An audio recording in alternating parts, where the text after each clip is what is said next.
today. We've been having a month of miracles. Have you? Have you seen a little bit of something differently than you did before we began? If so, even one thing, even one time, then well done, my good and faithful servant, as Jesus said. Not that you're serving me, right? Serving God.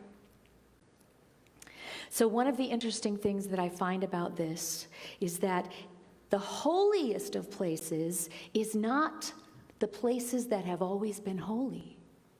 The holiest of places is where a hatred has become a love. In other words, the holiest of places is where something was broken and is now healed. Where something was apart and is now together.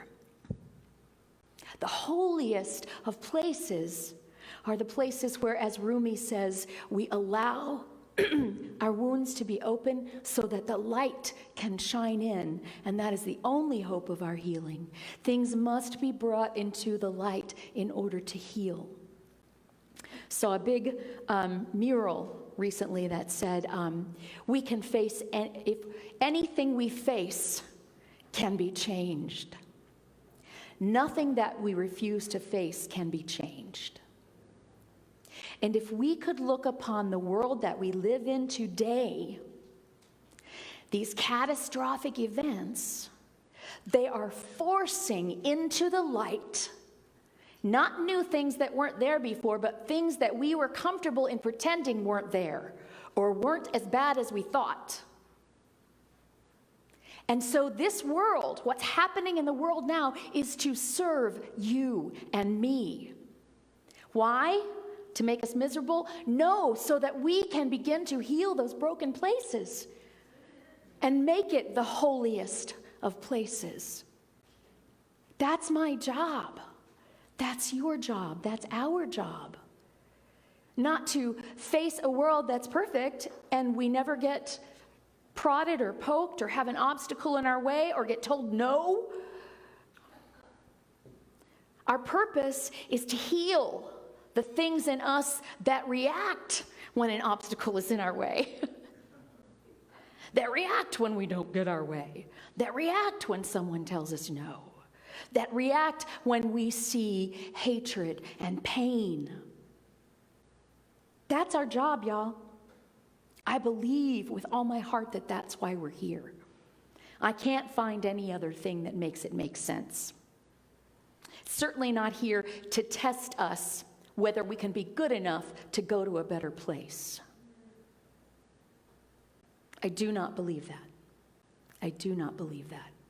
I believe this world is here exactly as it needs to be, is supposed to be, for us to do the work that is ours to do. And make no mistake, you were born into this world at this time for this moment. Otherwise, you would have been born into another time. Now, there's a part in me that goes, but I don't want to. And so that is mine to heal. That is mine to heal.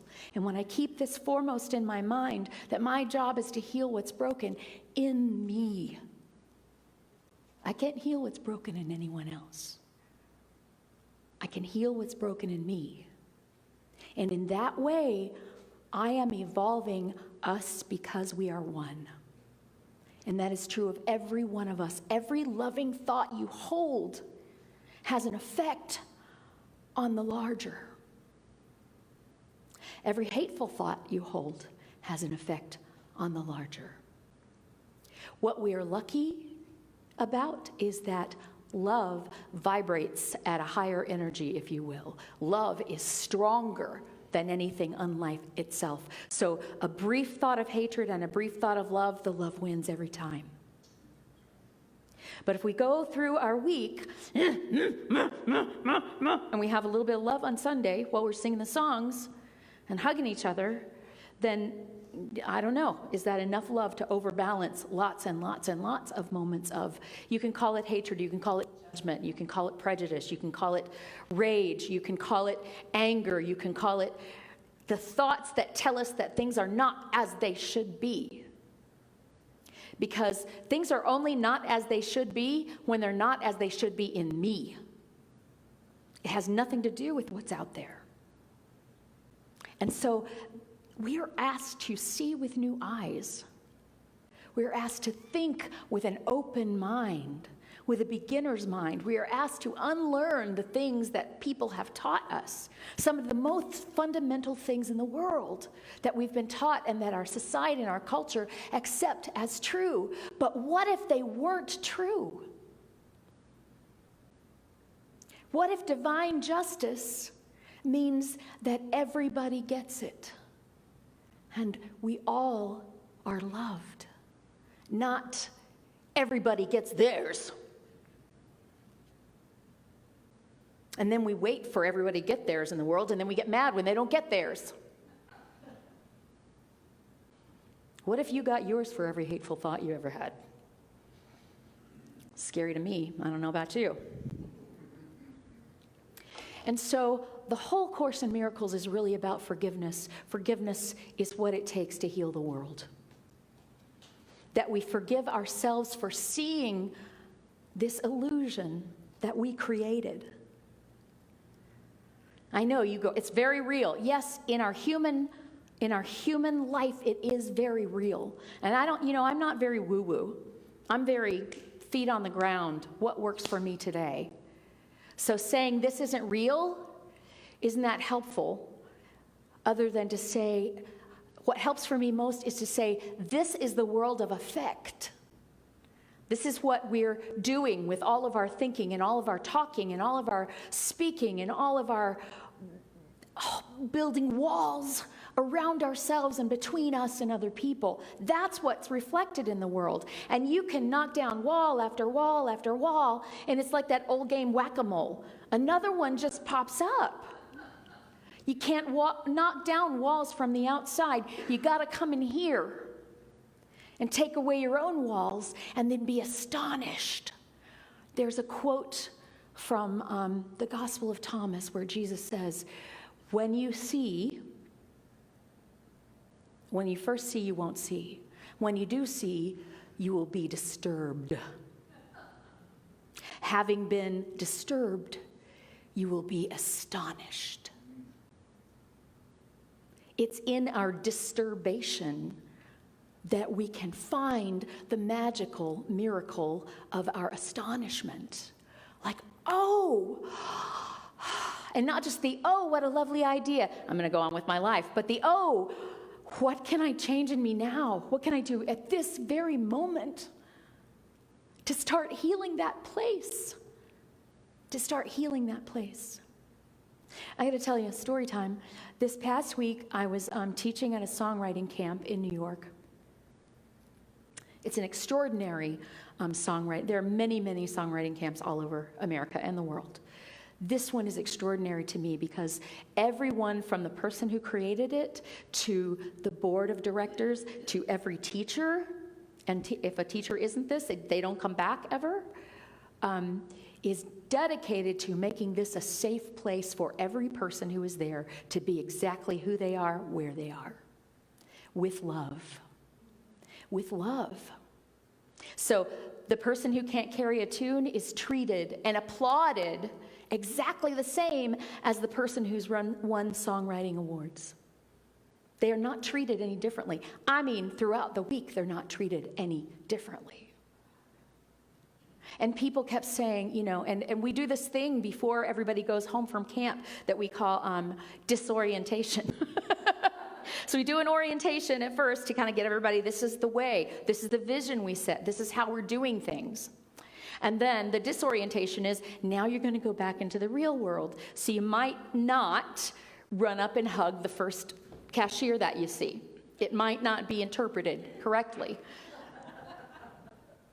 You might not rush home to your spouse and say, isn't it all beautiful? When your spouse has been the one holding down the fort while the bathroom sink flooded and the dog had to go to the vet and, right?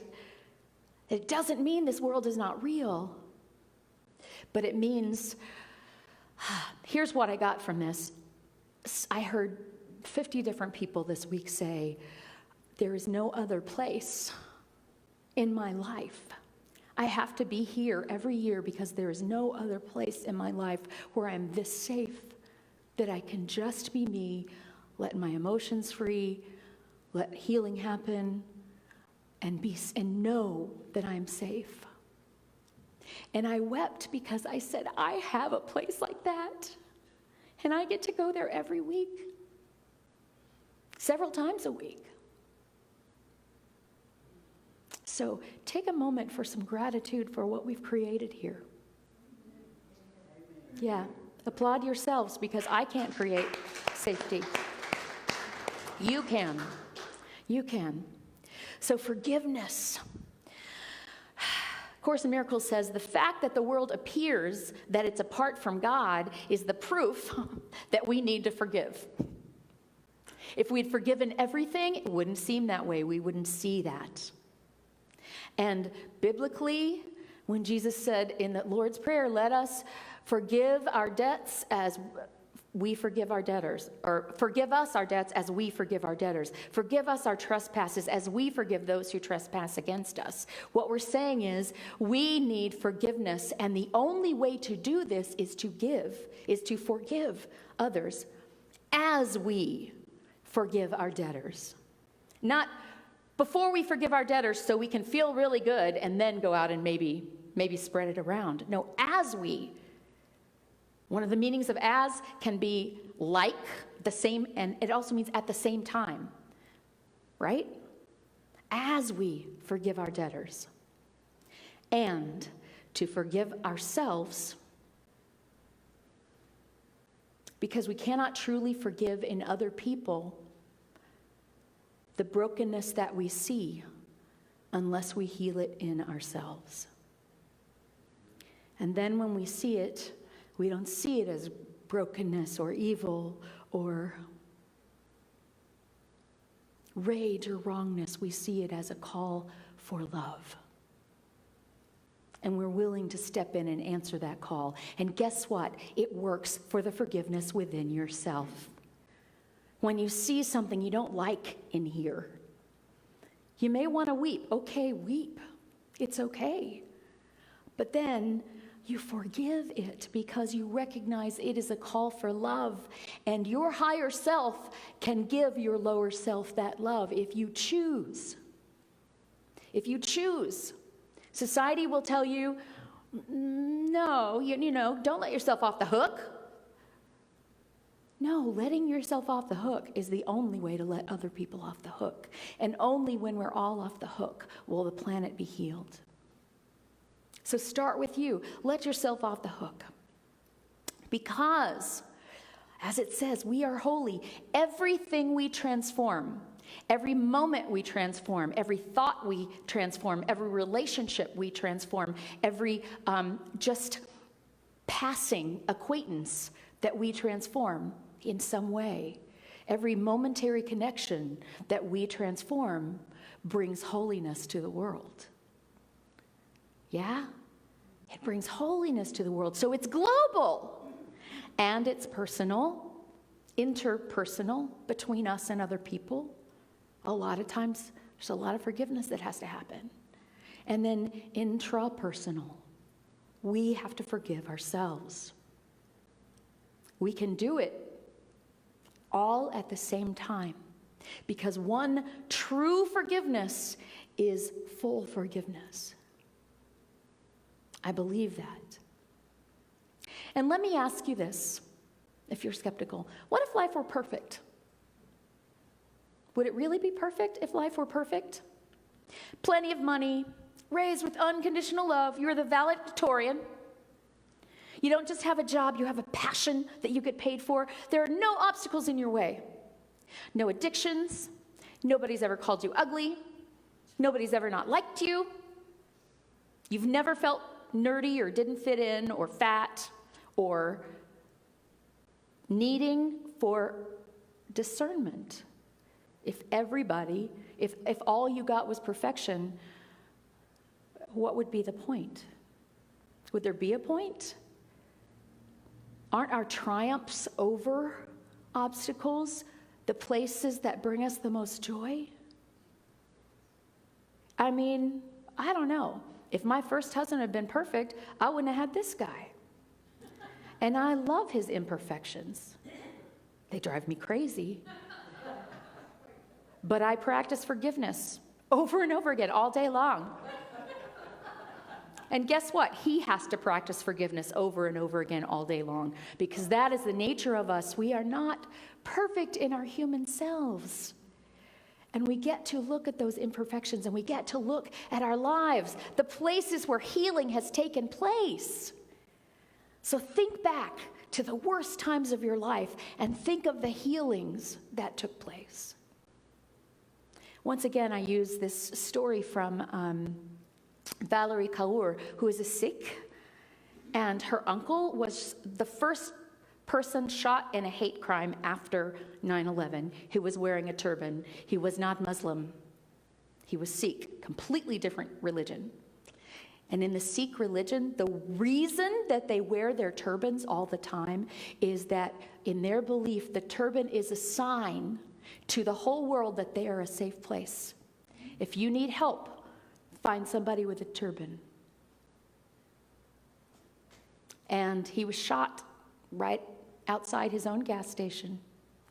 And a year later, when Valerie went back to her aunt to film her in her quest for, trying to find how to heal us, she asked her aunt, "What do you most remember from that time? I know you've had some healing. What do you most remember from that time, from immediately after the shooting?" And her aunt said,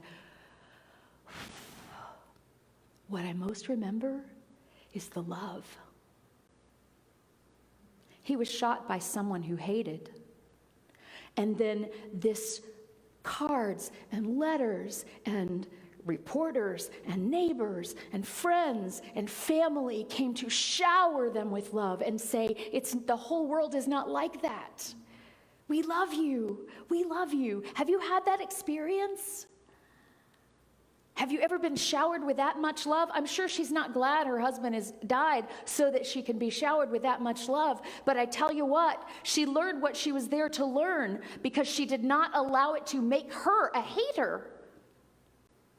She kept her heart open in the pain and let the love in, and therefore is able to give it out again. And that's all we're asking. When you feel attacked, keep your heart open. Let yourself feel what it is and then transform it through love.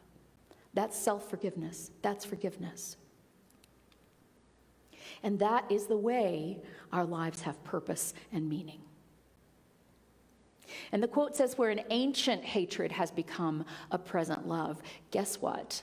The ancient hatred started way back with Adam and Eve. Right?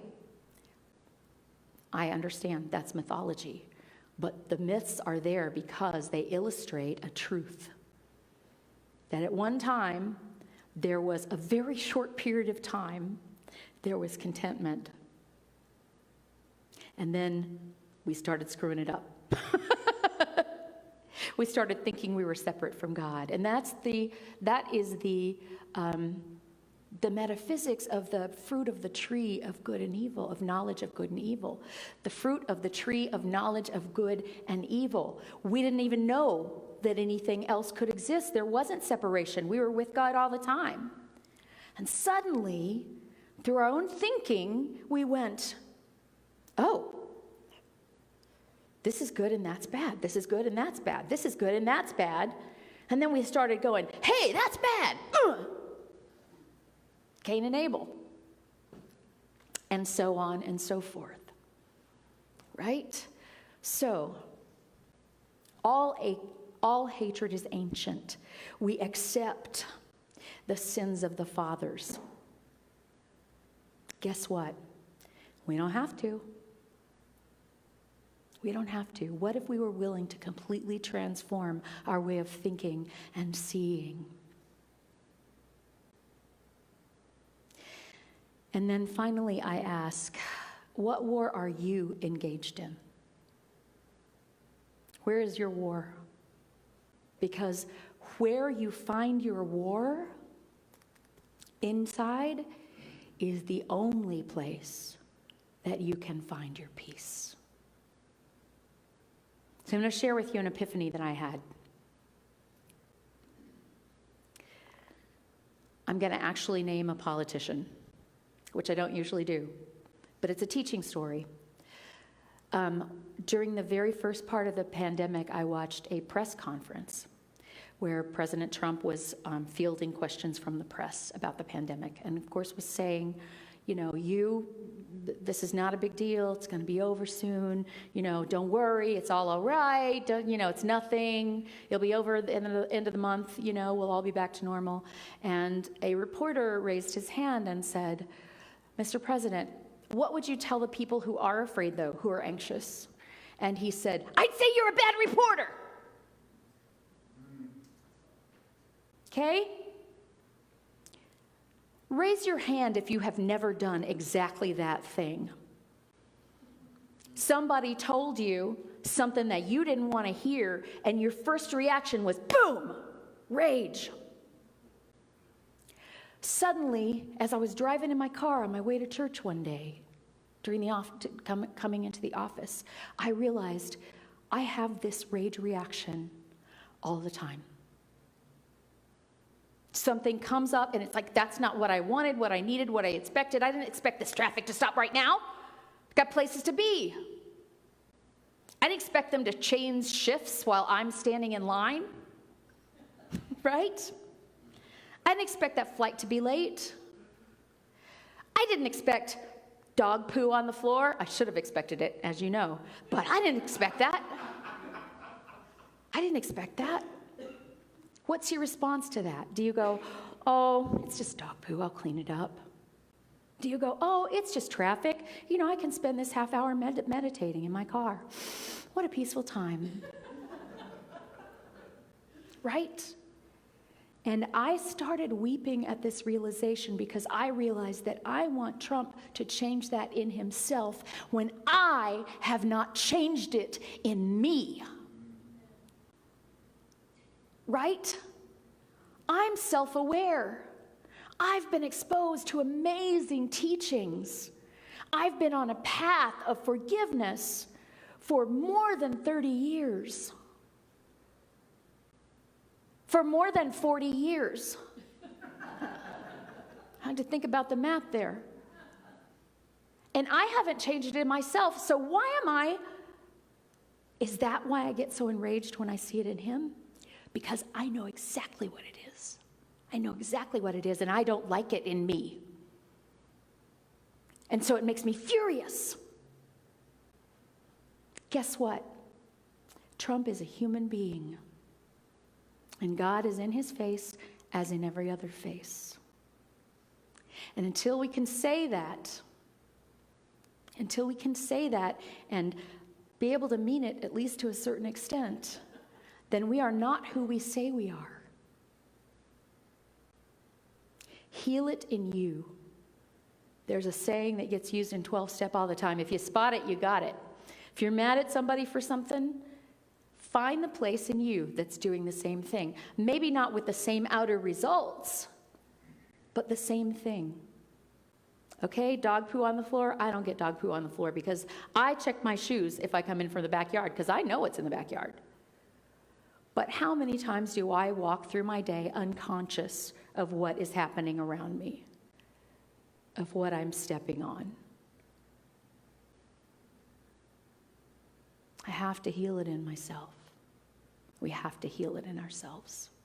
That's the only healing that there is. And we are the only ones who can bring heaven to earth. Not only can we do it, it's our job. Thank you.